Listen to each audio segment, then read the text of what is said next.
Hey, it's Marthea Pitts, the MSW coach.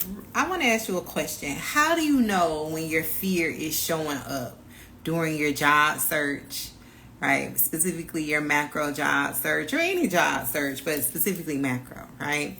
And I wanted to come on and give voice to three of the most common ways that I see fear creeping in and showing up in people's job search and their career development as a macro social worker. Why? Because I'm also going to give you some strategies on how to fix it, right?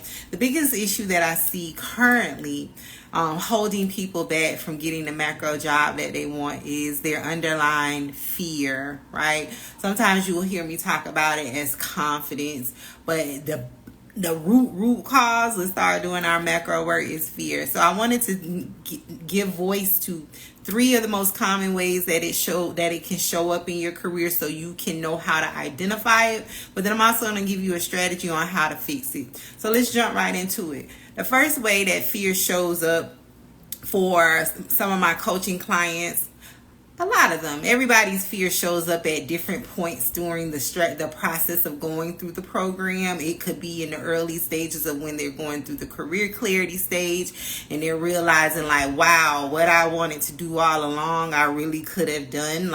Especially once they move into the part where they learn how to find aligned macro jobs that match the things that they say they like. Some, it shows up during the resume writing stage and they get to see in black and white how they qualify for these jobs. That really puts it in real world, undeniable terms, you could do this work. And then it also puts into question to them the thing they built around their career, and they start questioning, why did they do all of the other things? Why were they in those other positions if they could have done this all along? And then for some people, it shows up when they begin to get to the point of applying. Some people, it shows up when they are beginning the interview process. Some people, it may show up when it comes to the job offer process. I've also seen by the time they get to the end, we've already addressed the fear in my program, but I've also seen from observing other macro social workers out in the world who didn't work with me, how their fear also shows up once they're in their job. And so I just want to voice over what that looks like so you're aware of it and you don't fall victim to the thing. Because what I always say is that you're more than qualified to get these jobs. Really, the biggest obstacles in your way is not knowing the strategies to get the jobs, which is why I'm here to teach you that. But then other than that, it's the fear, it's the confidence. So the first way one of the most common ways that fear shows up for people is that when they see a job, right, or they learn of some type of opportunity, and I'm looking at my notes, they immediately think they don't qualify, right? So it could be something as simple as just looking at a job title or looking at the salary range, which is outside of the normal range that they are used to in their work history. Or it could be they actually cracked open the job and maybe scanned it and they're like, oh no, I can't do that, X out. We call those scary jobs where the job title is very large sounding, very oh wow, they're over a lot of stuff. No, I can't do that. And so they immediately just disqualify yourself, right? It's not like an out loud thought that you're verbally expressing. It's just something that you're thinking internally. You're like, oh no, and then you X out and you go look for case management adjacent type jobs or even macro jobs from some of my clients. They go look at macro jobs that are in the same comparable salary range or the same type comparable level of work on the org chart, and that's their fear showing up. Another way it shows up is if the immediate thought, or maybe the second thought, is that I need another credential to qualify for that job, right? So you look at the job title. A lot of people don't even get as far as cracking open the job. So usually you look at the job title, you look at the salary, and you immediately start defaulting to, I need to go back to school to get another degree. I need to go get a certification. I need to go get some type of training to qualify for that. I just want you to know that's your fear, right? If you're new around here, I always say that I teach my people how to move off of facts and not feelings. When you make I've been reading job posts and descriptions for like 20 years almost, and I'm to the point where I can look at a job title and really glean what it is. But for the most part, no one else can do that, right? When I'm talking about my clients, that's why I teach my clients how to read job descriptions. So if your immediate default is you need some additional credential, that's most likely your fear showing up, and you're moving off of feelings and not facts. Again, this is why I teach my coaching clients how to effectively read a job post, how to effectively determine if they qualify by comparing what they've done in the past to the actual job to see like, okay, this makes me qualify because I did this in the past, right? So one, you immediately think you don't qualify, or you start looking for credentialing programs, or immediately default to you need a credential. The second way fear shows up is, let's say you get the interview, right? This recently happened to one of my coaching clients. She got the macro interview. She joined Cohort 16. She had been trying to get a job with this specific organization for probably like almost a year before joining my program. And within the first 2 months, she got an interview because I helped her with her resume. And I taught her how she qualified, how to position herself on the application. And she got an interview with this macro organization within the first 2 weeks of working with me. The people called her, right? They called her for an interview. She actually passed the first round of interviews, and she got to the second round of interviews, and the next thing I know, she's scheduling the office hours with me about the fact that she doesn't think that she really wants to do the job, and that the job is going to be really hard, and you know, after thinking about it, that's not what she doesn't really want to take on too much and all of the things. But keep in mind, she's been applying for similar jobs and jobs with this specific organization for over a year. Now that the job opportunity has presented itself, because when she first started to work with me, she was like, I need to learn how to write my resume to get this job, right? And she even went and got licensure. She even went and got licensed to get the job, even though the job I ended up helping her apply for didn't require a license, right? So again, her fear is showing up, and the number one, when she first saw the jobs with the organization, she automatically defaulted to she needed another credential. Then, once I helped her get the job for a non-licensed position that was more on the macro side of things, she found a way to talk herself out of it, right? And I named her. I was like, that's your fear showing up. You've been trying for over a year to get a job like this, right? And the opportunity has presented itself. You aced the first round of the interviews. The people clearly are excited about you. And you have come up with literally 101 reasons as to why she no longer wants the job. Now, keep in mind, a job offer wasn't made. This was just the interview, right? And so I shared that because I'm having the same conversation with you all that I had with her, which is really the reason why I'm bringing this conversation. I was like, that's your fear, right? And if you don't address it, you are going to continue to sabotage yourself at every turn, because now you have no excuse. Before, the excuse was your resume. Then you made the excuse was you didn't have the necessary credentials. And now you got this interview for a job that doesn't even require credentials. And it's a job doing what you say you want to do. And you now are coming up with 500 reasons as why you don't want to do it anymore. Right? And keep in mind, no job offer was ever made. So I share that to say that you have to be very careful of that. That's why I do so much work with my coaching clients around like naming this. Like, this is a real thing. A lot of the times when social workers find me and I bring it up and they're like, oh no, I'm super confident. That's not a problem. Everyone has a confidence issue, right? Again, it shows up at different phases during the journey, but everyone does. I included. Right, I always tell the story that I had to do a lot of work. I went to Toastmasters to get stronger in my public speaking. And I'm going to give you strategies later of how to like work on your confidence and really address what the root cause issue is. So that's the second reason, the second way.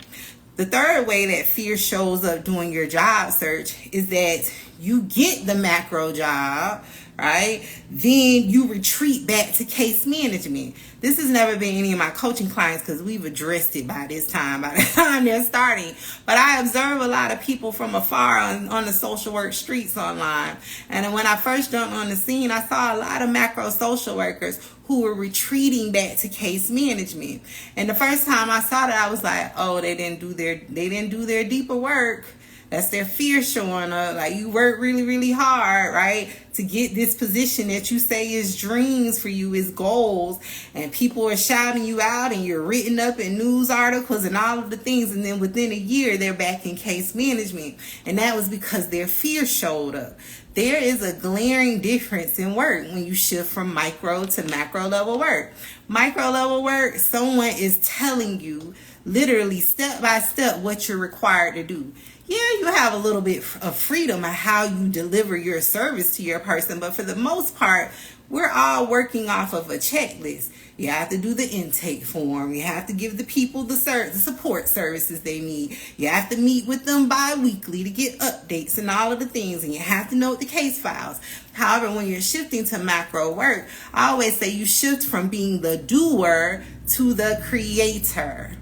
Right? And so that's a whole different approach to work, where now you're in a role where there's nothing that's been created. There's no system. There's no like guidelines. There's no standard operating procedures. There's no like usual way that we do it. There's no team member to train you. Why? Because you are the person that's creating it. And that's scary for some people because they've never been exposed to any type of thing like that before. However, there are things that you proactively need to be doing while you're still in your case management job to prepare you for this level of work. Right? I always tell people the micro to macro career accelerator was birthed out of my own pivot to my first macro job. Since then, I've had 4 in total. Right? I did this over a span of 2 years before I technically hit apply on my first macro job. I just condensed it down to a 3-month program, but I still take my coaching clients through this process. I just streamlined it for you all. Right? And so I say that to say, like, this is why I always like stress to people. People are like, well, I'm just going to wait. Let me say it this way. I see a lot of social workers who try to wait until their back is against the wall to look for a job. And that's fine if you're going up for any kind of job, just a job. But if you're trying to apply for a macro social work job, it's a process, right? I always tell my people, it's a process, not a checklist. And there are some strategic things that you need to start working on now in your case management job, months before you're technically ready to start applying to your first job. And the biggest thing that I see everyone needs to work on is addressing their confidence, addressing the root fear that whatever it is that is like nagging at them, right? Because what happens is once you start working with me, the expectation is that you're going to start hitting apply. On average, my coaching clients start applying to macro jobs within the first 30 to 45 days of working with me, if not sooner, depending on where they are in their journey. And so what slows people down is when they have to stop and address the confidence when they should have been doing that months ago in their case management job. So I'm going to share with you a way to address your confidence, work on the deeper fears that are holding you back, because for a lot of you all, you are phenomenal at what you do. However, you haven't sat down to address the deeper fears that are keeping you in these positions that you clearly are misaligned with, that you clearly are not interested in, where you are finding yourself dreaming of doing bigger things, being bigger, having larger impact. But if the opportunity presented itself, or even if you ran across a job, you wouldn't apply because you would automatically disqualify yourself. So the number one way to fix this is, and it's going to sound real vague, but I want to break it down for you all. The number one way to fix it or to address it is by educating yourself. right? And when I say educating, I'm not talking about going to get another degree. The degrees that you have are already sufficient. On average, it only takes a bachelor's degree and 2 years of experience on a local level to get a macro job. And that doesn't have to be in the same population or issue that you want to do macro work on, right? So when I say education, I mean career education. When I say that, I'm talking about arming yourself by learning the fundamentals of career readiness, right? So I'm getting real technical and putting my career readiness hat on. What I'm talking about is really learning how to read a job description. It sounds simple enough, right? But for the truth is, most social workers don't know how to read a job description. To them, reading a job description is scrolling down to the requirements section and looking to see if it says social worker, MSW degree. If that's how you read a job description, I hate to break it to you, but you're doing it all wrong, because for the most part, macro jobs won't have social worker, MSW degree at the bottom, because you are competing against other non-social work professionals. You're competing against people with Juris Doctorate degrees, people with business degrees, people with policy degrees, right? And so they won't have that in there. In actuality, they probably won't even have anything that's related to the social sciences in there. And so when that happens, you still need to know how to effectively read through a job description to glean and identify, okay, what are they really looking for here? What are they really looking for as far as experience? Because if I could position myself on paper, my degree doesn't matter, which a large part of the time it doesn't, because in those jobs, the degree type is always usually preferred, and preferred is the operative word, right? It didn't say required, it said preferred.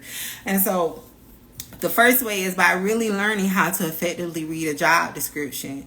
2 is learning how to dissect your work experience. And see, this is challenging for social workers to do on their own, because as case managers, you are working in roles that are very diverse in nature. You go in one day, you're managing the caseload, you're seeing some clients. The next day you go in, they probably have you like going out in the world, the world, and doing some community related work, right? Every day you go in as a case manager, your daily duties change based on the needs of the organizations, because those jobs are really like catch-all positions. It's what we need today, that's what you're going to do.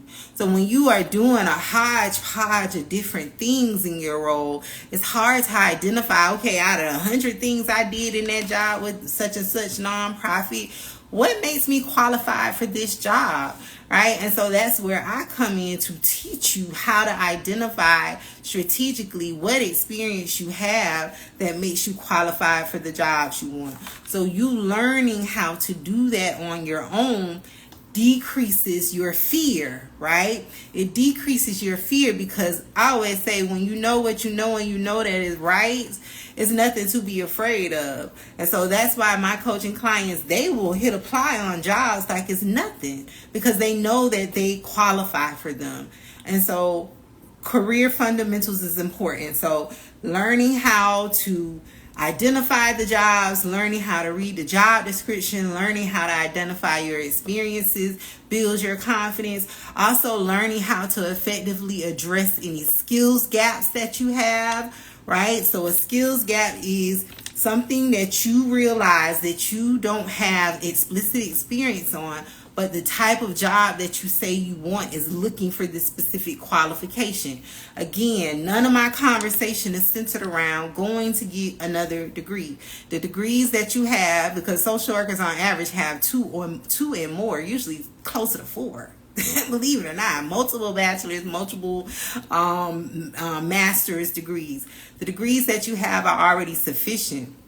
Right, so you need to know how to effectively read job description to then identify the skills gap. And usually the skills gap, again, is not education related. It's just related to maybe like a software use, right? Or maybe it's related to some type of like some hard skill of related to some type of work or style of work they're doing in the organization. I'm trying not to name things, because before, when I used to name things, people will run off into the world and build their whole life around it. So I don't name stuff anymore, because career clarity is very important. That's why I do it first with my people, so you can move into an aligned space. So I say that to say, to like draw the picture that fundamentals of career readiness is what you need. The more correct information you have, the more confident you will feel about your ability to apply for a job, your ability to get a job, your ability to compete for it. Another thing as well is, like, once you learn career messaging, once you learn how to articulate what makes you qualified for this job with this type of organization doing this type of work, your confidence level is off the charts. I've been having a lot of get to know you chats today, and what I've been telling people, I always tell them, is that my program is more than career coaching, right? Career coaching is standardized. Someone's teaching you how to write your resume. What I teach my people is, yes, career coaching. I teach you how to write your macro resume, but I'm also doing a lot of professional development coaching with you, teaching you how to identify your skills gaps and how to fill them within the parameters of your work day, within the parameters of not having to return back to school, within the parameters of not having to go get another degree, right? And so a lot of people, what that looks like, because a lot of my coaching clients are pivoting to completely unrelated areas of work, meaning as a micro level social worker, they worked as a hospital social worker, or they work with children, but they really want to do macro level work around the aging population, right? Or around like community building. So when you're pivoting like that to a completely unrelated population or issue, you're wrong. I'll let it catch up. Can somebody drop a 1 and tell me if you can still hear me? You have to go through the required knowledge acquisition stage to amass the knowledge about your new population and issue. And that's what I teach my coaching clients. So we're doing all of this simultaneously as I'm teaching you the fundamentals to actually go out, find the jobs, apply for the jobs. I'm teaching you how to acquire the knowledge you need to succeed in the job, to master the resume, to have tight career messaging. Thank you so much for the one. Having tight career messaging, because you can't go into these interviews. I'm not being funny, even though I like to laugh. You can't go into these interviews talking about conducting biopsychosocial exams. These jobs are working to address the root cause issues of what you see in your work. The work that you do as a case manager is you're addressing the symptom. You're addressing the presenting symptom. However, this job that you're going for is the root cause. So you really have to understand the dynamics of what you're seeing in your case management work. And that's what I teach my coaching clients, how to amass this knowledge at a fast pace without having to go back to school, without having to go to get a degree or certification. However, your fear, right? If you don't have this information of like, I don't need to go get a degree for that. I don't need to go get a certification for that. I just need to go through this knowledge acquisition process. Your fear, your immediate thought when you're moving off of your feelings instead of facts is, I need to go look up a certification program, right? And that's not it. You just need some information, right? And I always tell people, the people who engage with my content, you all are high achievers, right? That's one thing I know about you all. You are high achievers. And think about any other area of your life where you feel a little unshaky, right? You're like, I don't know about this. But the more you learn about it, the more you like are exposed to it, the more like you immerse yourself in it, you are exposed to experiential learning opportunities to really like get your feet wet in it, the more confident you feel about it, right? I have a homeboy of mine. He just started a new job this week. We were talking, and every day this week he's been like, yes, it's a lot of work. It's real tedious. Like, he's like, because he comes from a very manual labor type background, and this is in a warehouse. This is a come up for him. I'm really proud of him, right? And it's doing like quality assurance, and every day he's just like, yeah, it's a lot.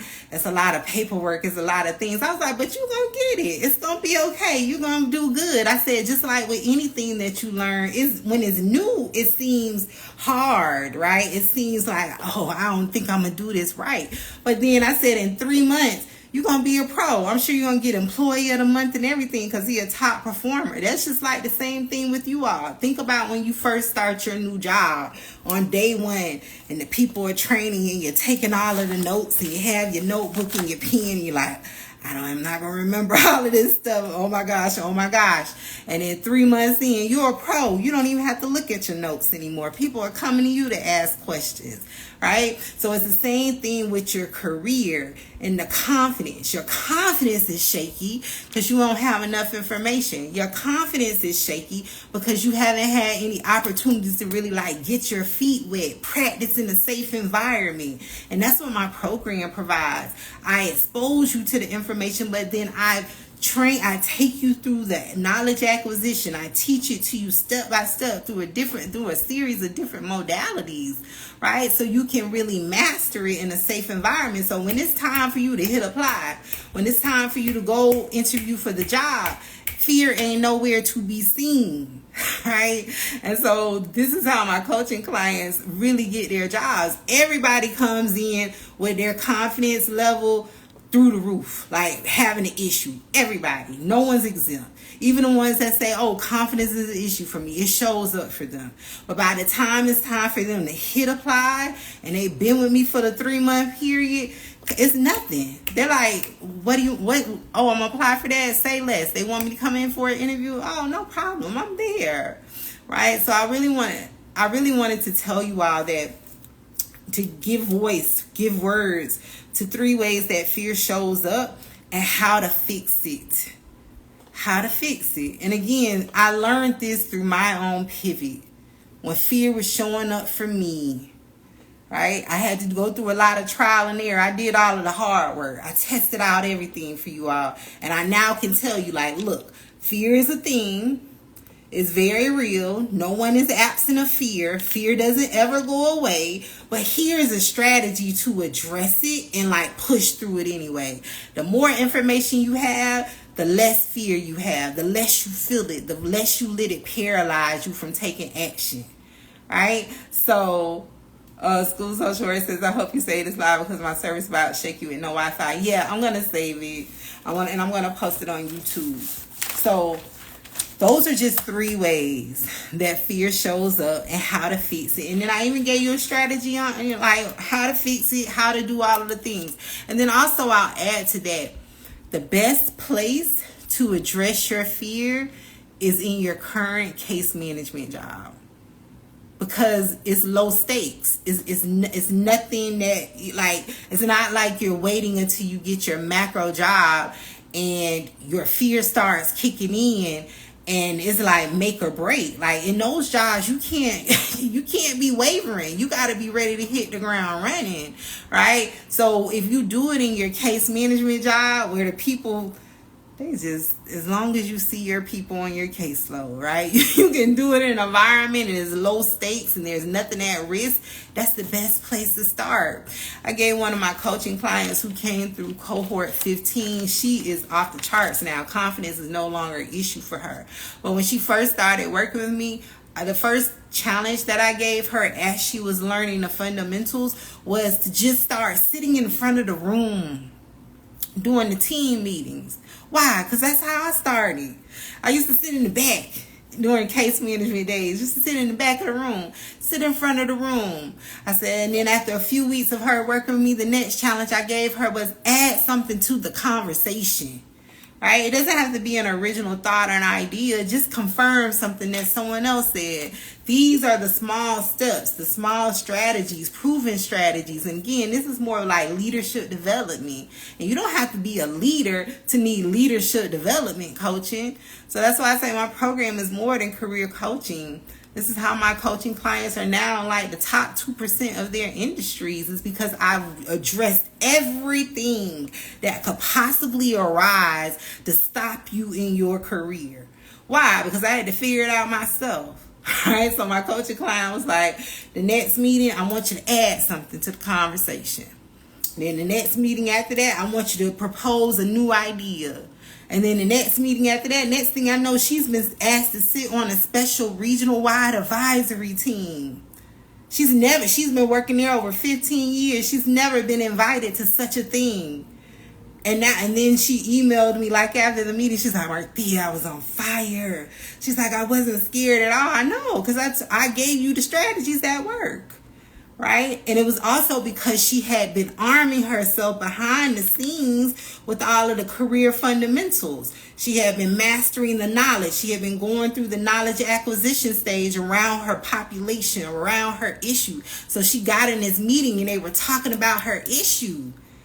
Right? They were talking about her issue, and she knew that it was time for her to kick in. And the lead people, the senior executive leaders, was like, oh my gosh, that is a wonderful idea. We never thought of that.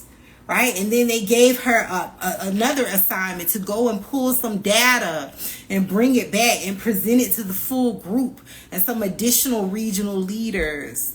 Right? So she's now created this whole brand for herself. And this is the benefit of working with me, because I'm teaching you all of the things I had to figure out on my own. I had to pay for a leadership coach. Now I give you leadership coaching with the career coaching. I had to go take speech presentation classes at Toastmasters, right? So I share all that to say that your fear will show up. You better start now. Don't wait until it's time to hit go and want to start addressing your fear. Start now. Everyone has it. No one is absent of fear. Even the people that you think are career goals, they got fear. They may tell you they don't. They do. They just know how to persist in spite of the fear. Right? They don't let it stop them. Okay? Love that for her. Great tips. I have tried them as well, practicing at my job now. I love it. Start where you are. Those case management jobs are gold mines. I know they be working you, but they're gold mines to really set you up for your next job. All right, so enrollment for Cohort 18 opens on Sunday. I'm super excited. I've been having free get to know you chats all day with social workers who are planning to come into the next cohort. If you're interested in learning more about Cohort 18 and working with me inside of the Micro to Macro Career Accelerator, click the link in my bio. Visit Macro and Paid. Join, click my calendar. It's the third link down, and schedule a free get to know you chat. It's an opportunity for you to learn about the program, what the timeline is like, what you will learn inside of the program. I talk about price and payment plan options and the multiple financing options that I have available. I talk about next steps as far as inviting you to our Sunday coaching call so you can see in real time what it's like to be coached by me, what our community is like, so you can listen to some of the wins that my coaching clients got for the past week. Right? It's an opportunity like none other. So schedule a free get to know you chat. Also, I have appointments for get to know you chats as early as tomorrow. I have some all day Saturday. So I got something to meet what you need. And like I said, this is the time to really be like addressing the fear. Because once you start working with me, my expectation is you're going to hit apply. I don't want to hear nothing else. You said you wanted this job. Let's apply for it, right? So this is how I've helped over 180 social workers land macro jobs. But again, fear, you have to address it. If you don't, it will creep up on you. If you don't, it will stop you from progressing and advancing and really actualizing the things that you are thinking about up here, the things that you are feeling here when you go to your job every day. And you're like, why are we not addressing what's really happening here? You could be in a job where you address it, right? But your fear is keeping you playing small. Okay? So I look forward to talking to y'all later. Click the link in my bio. Schedule a free get to know you chat. Happy macro career planning. Bye.